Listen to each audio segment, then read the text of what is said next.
ఇంకోటి మీరు WhatsApp group ఒకటి ఫామ్ చేస్తున్నారు అందరూ? ఉంది సార్.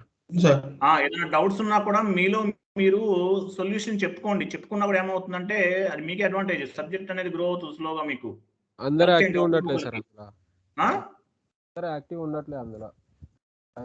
యాక్టివ్గా ఉండండి. యాక్టివ్గా ఉంటే మీకు ఏదైనా డౌట్స్ ఉన్నా కూడా మీలో మీరు షేర్ చేసుకోవచ్చు నాలెడ్జ్ అనేది.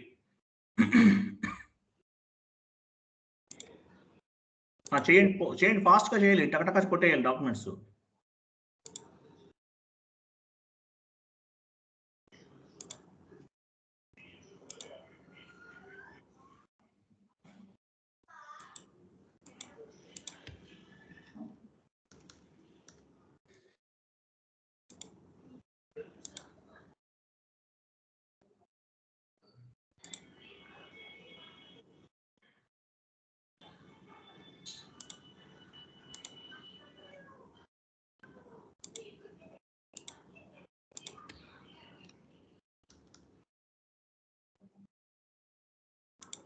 ఎంటర్ కొట్టండి, ఎంటర్ కొట్టండి.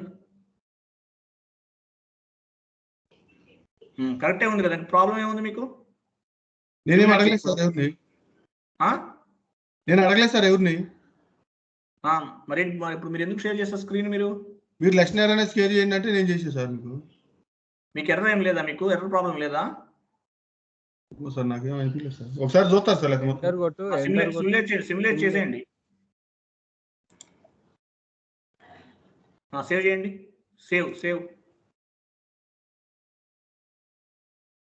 అయిపోయిందిగా. ఇంకెవరికైనా ప్రాబ్లం ఉందా? ఎర్రర్స్ ప్రాబ్లమ్స్ ఉన్నాయా? వాళ్ళు చేయండి. ఓ పని చేయండి, ఎర్రర్స్ వచ్చిన వాళ్ళు షేర్ చేయండి స్క్రీను. లేకపోతే మీకు ఏమైనా ప్రాబ్లంగా ఉంటే పర్సనల్గా చేయండి స్క్రీను. అందరిలో చెప్పుకోవడం ఇబ్బందిగా ఉందనిపిస్తే కనుక. అట్లా ఏం లేదు సార్, నాకు డౌట్లు ఉంటే అడుగుతా సార్. మీరు కాదు మిగతా వాళ్ళు అండి. కొంతమంది గిల్టీగా అనిపిస్తుంది, ఎందుకు మనం అందరిలో చెప్పడం ఎందుకు అనిపిస్తుంది. ఎవరు ఉన్నారు అట్లా? విషయం చెప్పి అడుగుతా సార్, నాకు అట్లా ఏం లేదు.